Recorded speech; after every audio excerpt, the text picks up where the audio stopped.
Whatto, folks, Thomas Benjamin Wild, Esquire here. Welcome to another episode of my podcast/vodcast. For those of you who are interested, this series is a bunch of interviews that I did over the last few months with some fantastic artists and performers and creative types, especially for my Patreon community. Now, if you're not familiar with Patreon, then it's a great site where you can support artists and creative people by subscribing on a monthly basis for as little as $3 to access all kinds of exclusive materials. So from my perspective, that includes exclusive first looks at songs, works in progress, video diaries, behind the scenes chats and all that kind of thing. So these videos were done as part of that exclusive content. If you are interested in joining me on Patreon, then you can follow the link below. If not, just sit back and enjoy the interview. On today's episode, I'm delighted to welcome the fantastic Mr. Tom Carradine of Carradine's Cockney Singalong fame. Hi, Tom. Afternoon, Squire, you all right? Yes, not too bad, not too bad. So we've had to kind of fake as if we're starting this from the beginning again now. We've been chatting for hours. Yeah. This is it. So, yeah. So, missing gigs, Tom? You're missing playing live? Oh, terribly. It's the same as you, the feeling when you've got such a busy gig diary and you literally go from working every day or just being busy with gig admin and prepping stuff and new ideas to literally nothing. It's been bizarre, and also the fact that obviously work for me is such a big part of my life. To have that kind of taken away was very weird, and it took me a good few weeks to kind of come to terms with that, I suppose. And our house is absolutely packed full of home office stuff now. Well, it's all been turned on end here as well because my wife's a civil servant, so she normally commutes up to London for her day job. So she's working from home here, which means that she's kind of taken some. We put another desk up in the study, my music room, my dressing room, which has now been taken over by that during the day. So, I'm struggling to kind of find time to do stuff during the day. So I'm trying to squeeze recording and being creative evenings and weekends and things as well. So, it's been a very weird experience. I mean, great from spending more time with the family. I can't argue, and also not having to push my real piano around and legging it in and out of the van. It got to a point actually. I had such a busy diary. I thought January and February were going to be really quiet this year, but I don't know what happened. But it just work seemed to come out of nowhere. So I was really, really busy, and it got to a point in February where I was like, "Oh God, I'm too old for this. I just don't want to be pushing my piano out of my van and back in my van and packing all the gear up." And of course, I'm same as you. I'm a one-man band, so it's like I take all my sound gear with me and all of that. It's why I learned to play the ukulele rather than the piano. I know. I wish I'd learned to play the piccolo or something. So just the downside with that. But in February, I literally, it did cross my mind. I was just like, I'm too old for this. So yes, it's funny how dreams come true. So just to give a bit of background for kind of the people listening from my end, Tom is I guess is Carradine's Cockney Singalong. Describe what it is you do. Describe what it is you do, Tom, for anybody who might not know. It's a really simple concept. I mean, I played with vintage bands and theatre shows and things over the years. My background is as a theatre musician, as a keyboard player and a conductor on theatre shows. But ultimately, what I do now is just push a real acoustic piano, a proper. She's not 88 keys; she's 76.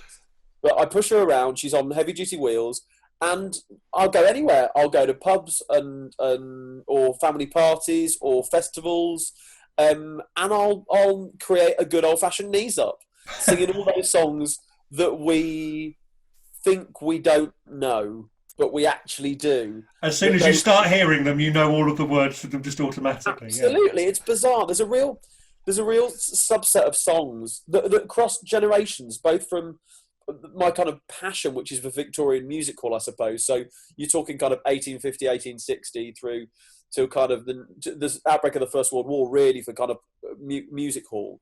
So all of that material, so things like Daisy Bell, Daisy Daisy, I'm Forever Blowing Bubbles, Let's All Go Down the Strand, through to songs from the First World War and the Second World War, through all those kind of comedy variety songs from the 40s and 50s.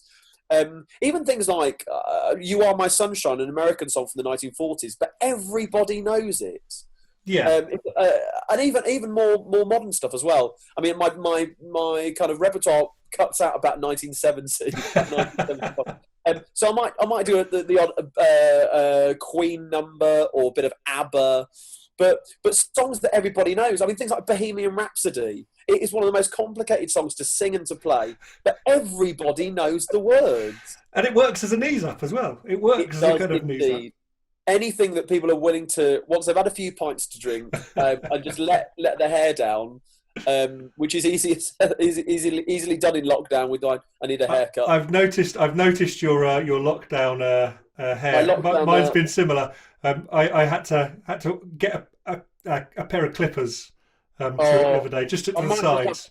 I might just have to do it because I look like Doc from Back to the Future, or Wolverine. It's not an attractive look. I've taken to wearing a lot of hats as well. That's been my way around it. That's a good solution. So it's a Victorian music hall and all of that kind of stuff. Is how long have you been doing this side of things, and how did you actually get started doing it? Because obviously it's a bit of an odd thing for somebody your age to kind of suddenly find a passion for. It is, I suppose. I think I've really I've kind of found my passion for it in the last kind of 8 years, I suppose. I've been performing as Carradine's Cockney Singalong for the last 6 years, but it's one of those things that I've kind of, well, lots of things in my life kind of have come together with it to create. I never thought that I would end up pushing a real piano around and leading people in old-fashioned sing-along songs. But things like I was as a kid, I don't have a Cockney bone in my body. I was born and raised in Coventry, in the Midlands. But I've always had a passion for London and London history. So as a kid, I used to love reading books about London and looking at maps and learning about the history. And I've always been a fan of vintage music. Listening to the kind of 20s and 30s tunes or wartime things as a kid. And then I suppose the kind of the sing-along stuff came from playing for often on like amateur shows that I used to do at college and university. After show parties, I'd always be the one who'd be lumbered to play on the piano and play songs that people would sing. So normally it was show tunes. So I'd bash out some show tunes for everyone to have a bit of a sing after the part. So my kind of my love of London, the kind of sing-along thing, and the love of vintage songs, just kind of when I suppose it all came out of Twinwood, I suppose, and going to we all link back to Twinwood. All of these kind of discussions have linked back to Twinwood. Spider's web of vintage, back to 2013. I'd already been playing with Champagne Charlie and the Bubbly Boys, and I've been accompanying acts on the London cabaret circuit. So I was well aware of kind of vintage performers and the vintage scene, but it was only in 2013 going to, and also I was an avid reader of the Chap magazine. Ah, yeah. So I had an appreciation for vintage style and just kind of traditional menswear, I suppose. And I was tentative steps into that direction, but I never really realised that you could wear vintage. That people out there wore vintage. Some people wore vintage all day, every day. Until I went to Twinwood, and I was like, oh, I found my people. On that note, I'm doing this interview over Zoom for people listening. Tom is sitting there sporting an amazingly waxed moustache. Oh, now, you're very kind. Do you do that every day? Well, I only waxed it about 10 minutes ago because I knew we were going to have a chat. No, if I go out of the house, I do wax it. If I'm at home, I'll let it hang free like a walrus. Because I can't cope with that level of length of moustache. Mine's trimmed out of my mouth because I can't deal with it kind of going into food. Yeah, going in the soup or in your tea. Yeah, I know it well. If I'm just kind of pottering around at home, and actually I have my moustache wax usage has gone down during the lockdown. Just because if I'm at home and I'm pottering around the garden or I'm doing bits and bobs, then I won't bother to wax it up. But what wax do you use in it? I use primarily Brothers Love. Okay. I know. Is it right? The jokes write themselves. Which is made by a company in Germany, and I get it shipped over. I think you can buy it on Amazon. Occasionally, it's Amazon or eBay, depending on what the prices are. But yeah, they make it in Germany. But it's because it's such a long moustache. The kind of the beeswaxy ones in little tins, I find get quite claggy, especially going into the whole length, and I end up pulling chunks of and like hairs out. Whenever I do mine, that's what I find as well, is that kind of like you get those clags in it, and then you have to kind of pull it, and then you end up ruining the kind of the straightness or the curve. Yeah, and also and you just get sticky fingers all over the place. Whereas with this, it's great. It's like a gel. It comes in a little kind of toothpaste tube, and you pop a little bit in and comb it through, and it's like a gel, and it sets really hard. Actually, I'm really pleased. Because the other thing about the wax is that it kind of you have to warm it up first as well, don't you? And I find I have to kind of put it on a radiator or kind of under a cooker or sort of hairdryer it or something like that. It's amazing, and I mean I've tried them all over the years. I did for a long while, and I still like it, and I've still got a couple of tubs that I occasionally use. Is Bounder and wax? Yes, I've used Bounder. Yeah, I quite like the smell. It's a really nice smell. My wife doesn't like the smell of the Brothers Love. It's quite a kind of flowery perfume smell. That she doesn't like, but it's the one that works for me, so I'm afraid she's not going to put up with it. Yes. So, what has been the impact on your work of being in lockdown? I mean, have you had to change what you're doing? Because obviously, the whole kind of thing is kind of lots of people meeting together and singing en masse. Absolutely. I imagine it's probably a zone for kind of passing on viruses and things like that quite massively. Lots of drunk people shouting out. I'm surprised they haven't pinned down all of the outbreaks from like a gig I did in London before lockdown. Because I mean, you've just summed it up. The fact that my act relies on. Well, no, okay. I thought my act relied on getting people together in a cramped pub, when you've all had a few to drink. And I'm taking requests, and we're singing any songs that people throw out at me, and people are singing into each other's faces, and it's so loud. It's so loud that you lose yourself in your voice. You don't hear your voice. You just hear everybody else singing. So initially, when lockdown happened, I thought this is me done. This is it. I might as well just hang up my tuning hammer and never push the piano out again. But in going live on Facebook, which I've been doing every Thursday, in lieu of my residency in London that I'd normally have at Mr. Fogg's Tavern on a Thursday night, it's been amazing. I mean, whoever would have thought that a sing-along sung alone would work? But people are tuning in and people are singing along, and bizarrely, this must be a similar thing to you, where in doing live streaming and being able to connect with people all around the world, absolutely, who might have seen you once at a live gig, or seen you on a. I mean, obviously, people often come to you through your YouTube content and stuff and videos. Similar thing for me. I've been featured in a couple of YouTube videos for a wonderful guy called Julian MacDonald, who makes little London videos, things to do in London, and he's a great fan of what I do. And about 5-6 years ago, he came and filmed me at Wilton's Music Hall.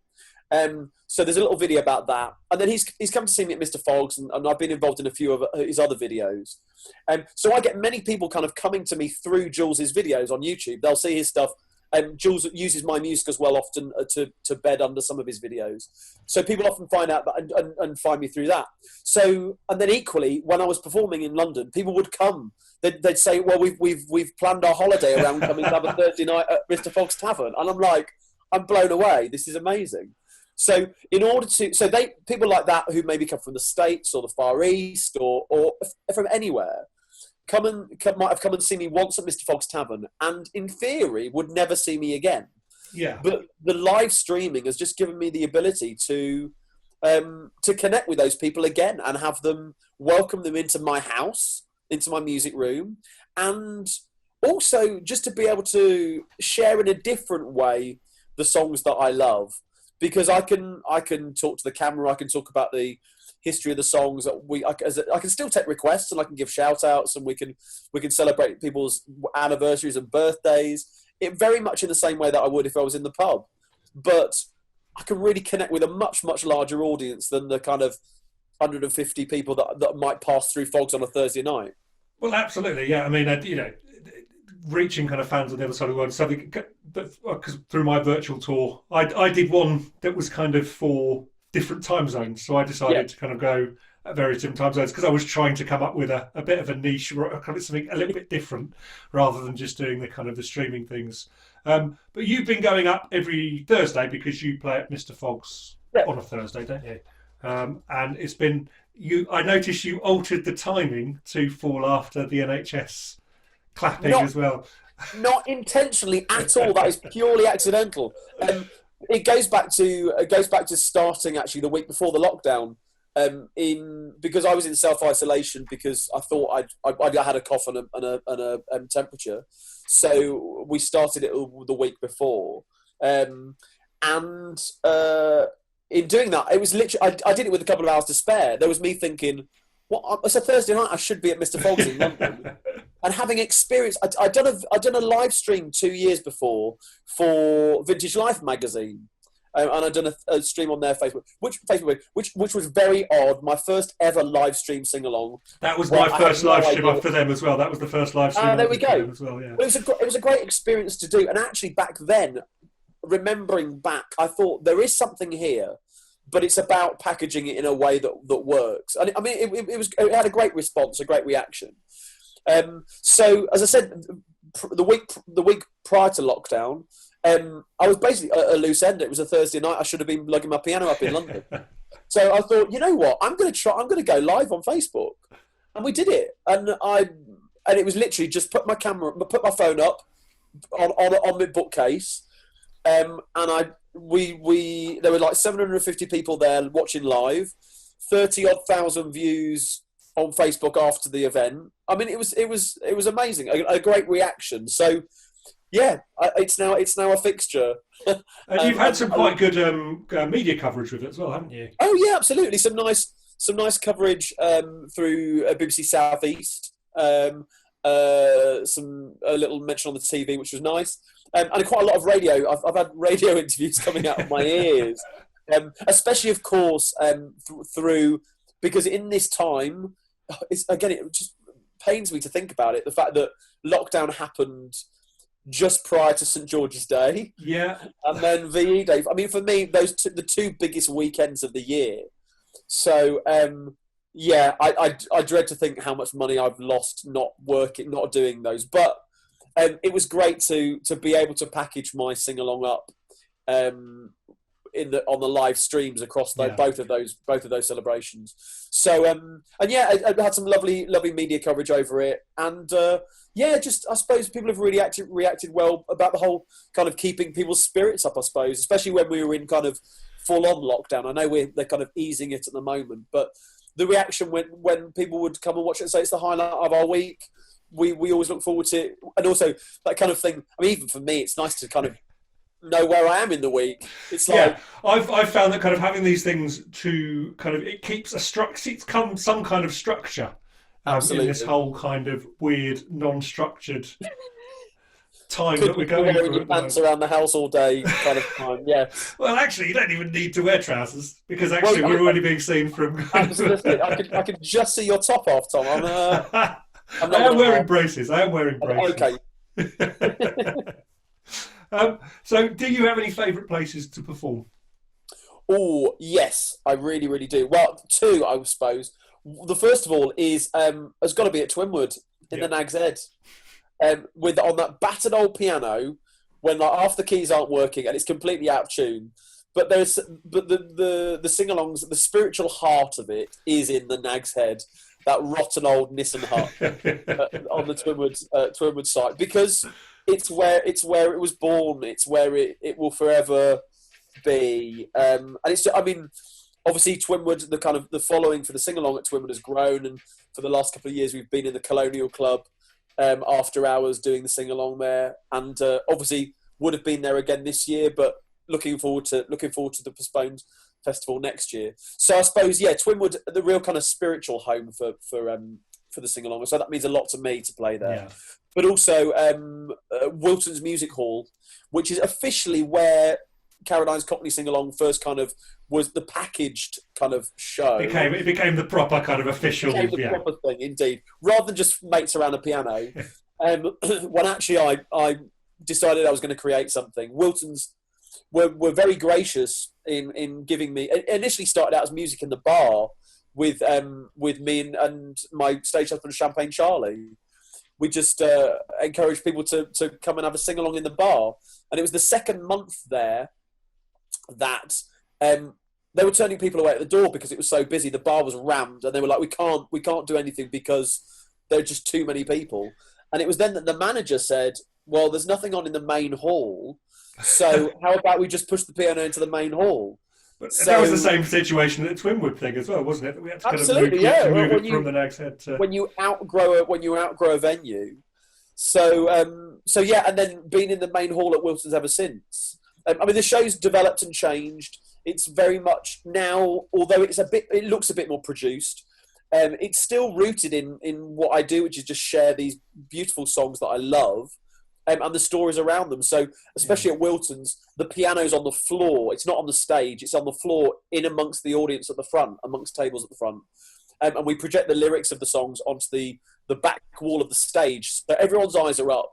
And because the songs are the stars, it's not about me. I always like to liken my job as I'm like a facilitator of everyone having a good time. It's like no one's there to listen to me sing.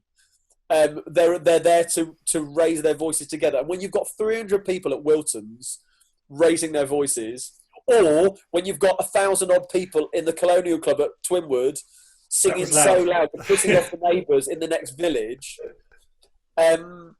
yeah, there we go. That says it all. It's just magical moments.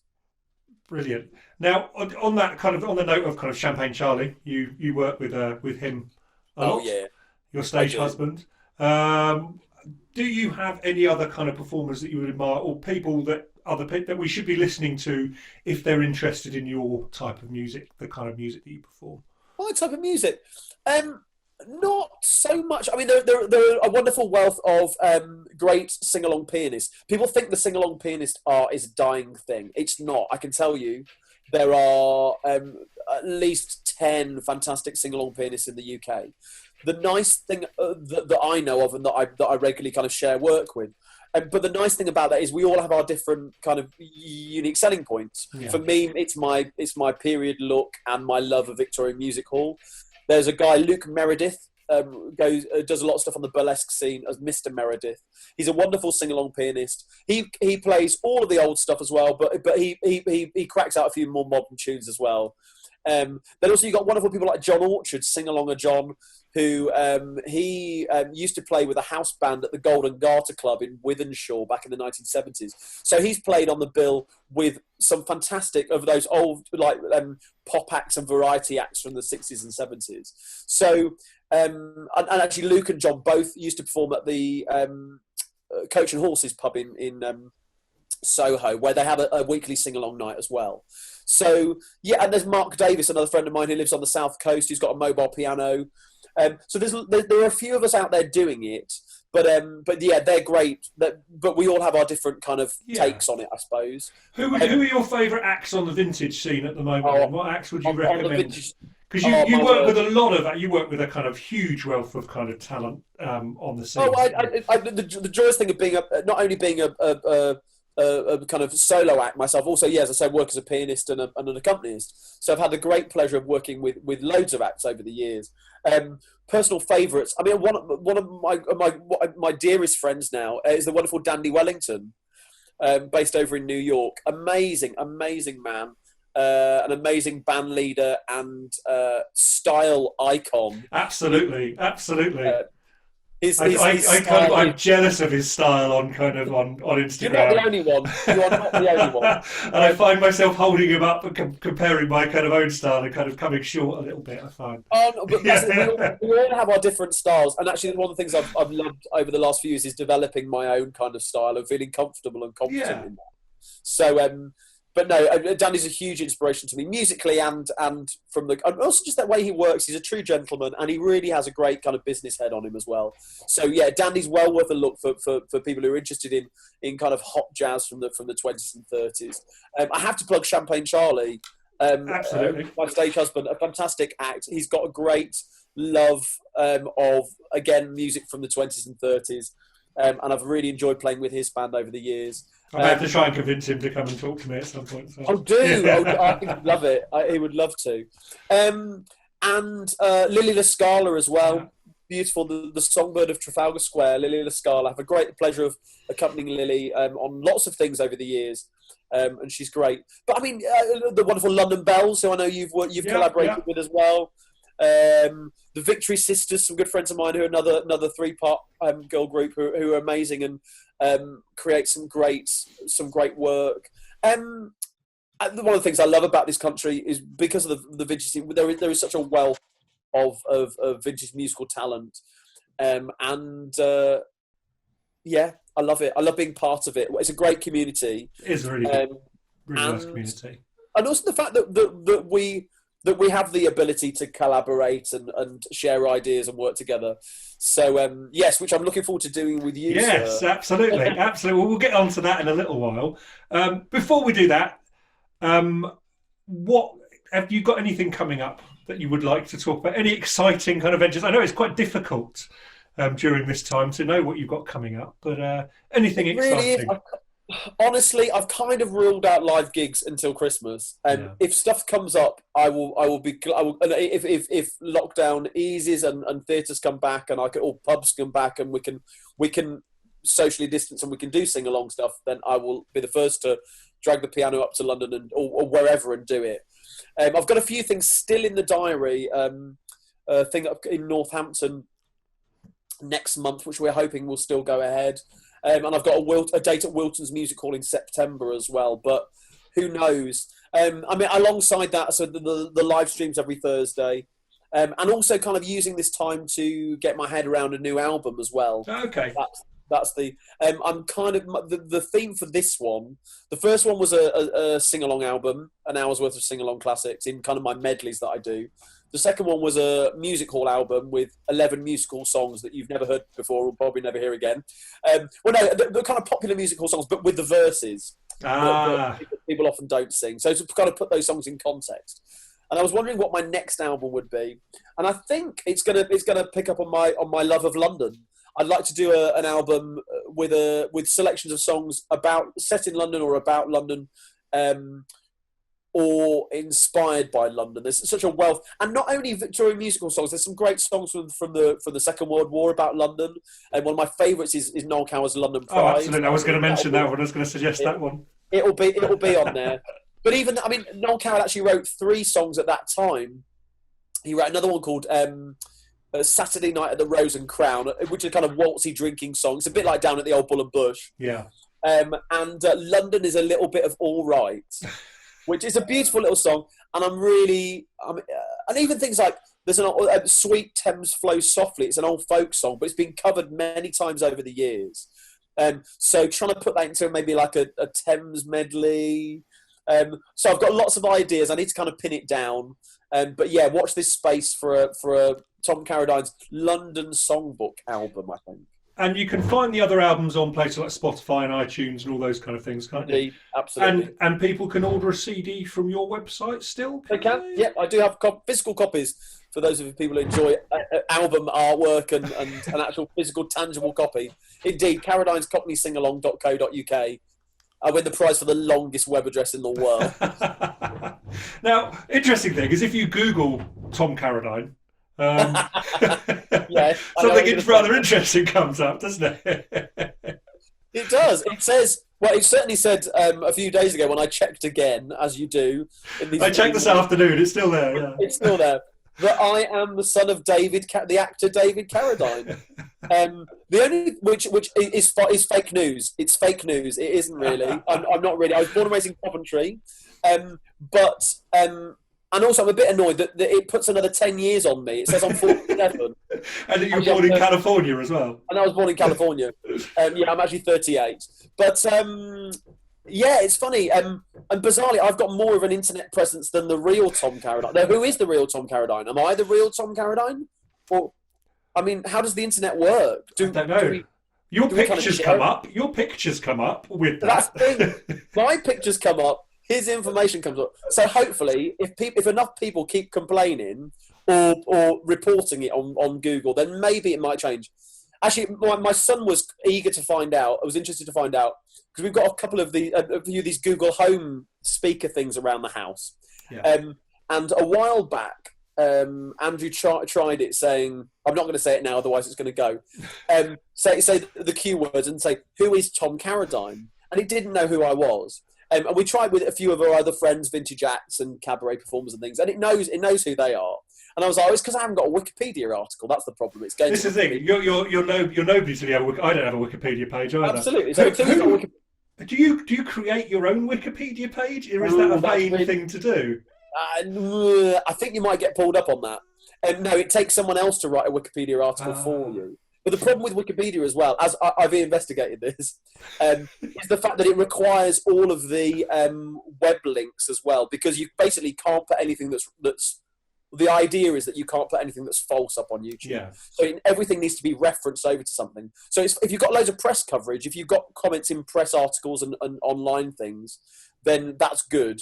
A friend of mine did try to make me a Wikipedia article last year, and it got thrown out. So. One day, Tom. One day. But Google knows. Google does know now, and Andrew tried it a few weeks ago, and it knows who I am, which is great. So it's small baby steps, but we'll get there in the end. Yeah, absolutely. You've got to improve your, what do they call it, geotags and all of those kind of things that you need to have. It's all of that social media, all of that internet that just gets me down. The things algorithms and beating the algorithm. Actually, maybe that's a song. Beating the algorithm. That's a new one. And also the way get down to the algorithm, yeah. Yes. Oh, there we go. Because it's just one of those things. The frustrating thing as a performer is the fact that the way that social media changes. I mean, I've been a big Instagram fan over the last 4 or 5 years. Twitter less so now. I find Twitter quite negative. Yeah. But I love the positivity about Instagram. And I used to like Facebook. It's changed recently because they keep changing the goalposts and the algorithm. So you post something that you think will fly and will go to all of your followers on your page, and you find that only like 20 people have seen it. And it's all because it's a free thing. The frustrating thing is I would be willing to pay on a regular basis to just be able to reach all the people who want to be reached. Absolutely. But there's no way of being able to do that. No. And if there's one thing that I've learned over the last few years is it's about Facebook is a great connector. Yeah. But actually we're getting all technical now. is about funneling people to your website or your mailing list. Yeah. Because if you can get that information for you, obviously GDPR compliant and all of that. But if people have actually opted in on your mailing list because they're interested in what you do, they are the people you want to be talking to and be involving in. So yeah, that the kind of the actual value to us as performers for a mailing list is huge, because also who knows? I mean, you only have to look at YouTube. Was it last year when they changed the watch time and the number of subscribers to monetize the monetization policies on YouTube? The way they changed that just overnight, and it shafted so many creators. People who've been relying on kind of that as a way of being able to do it. A good, very, very good friend of mine had gone from being working for a YouTube network. He had his own channel, was producing 2 or 3 videos a week, was making good money from it, and overnight was dropped. Yeah.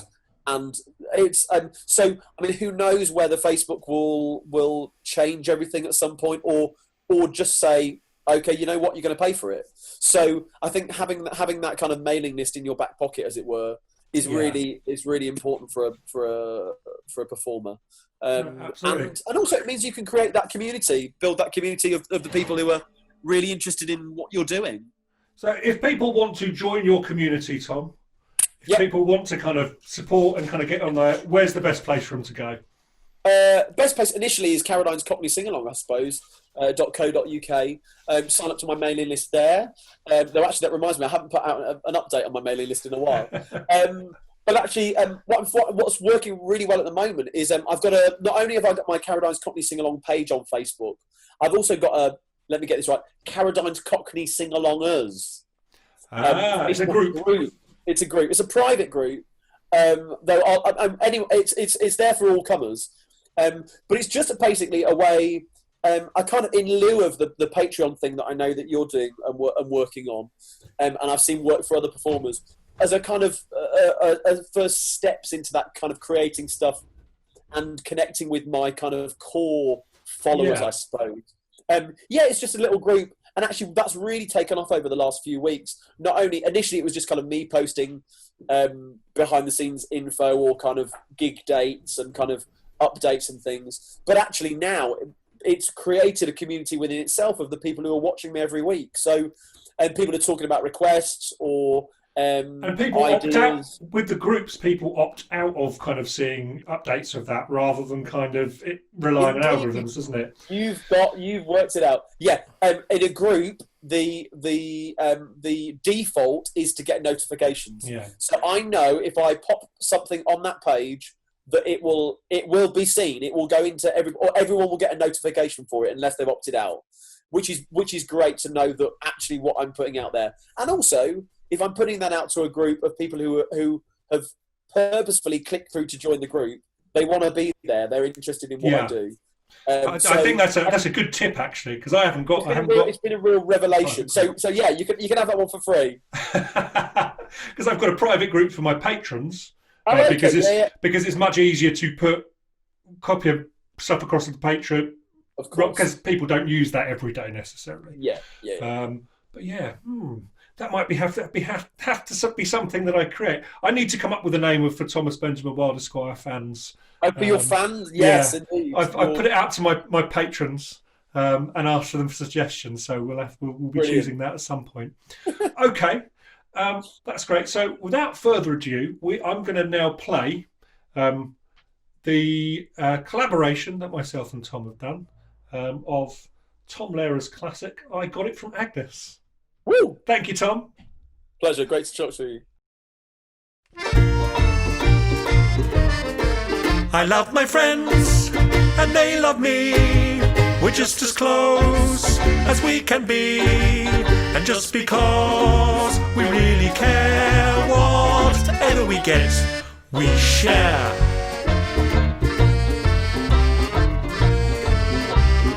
I got it from Agnes, she got it from Jim.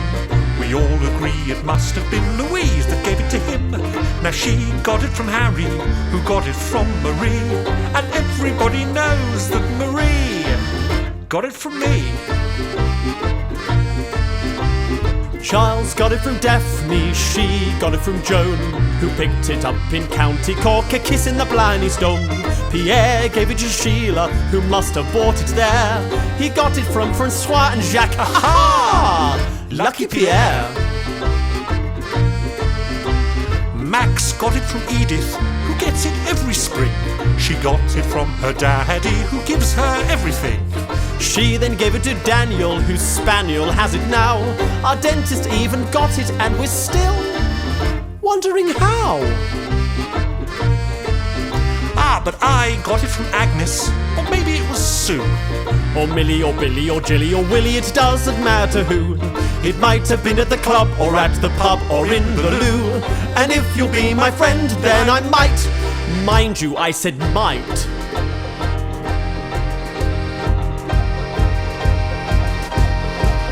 Give it to you.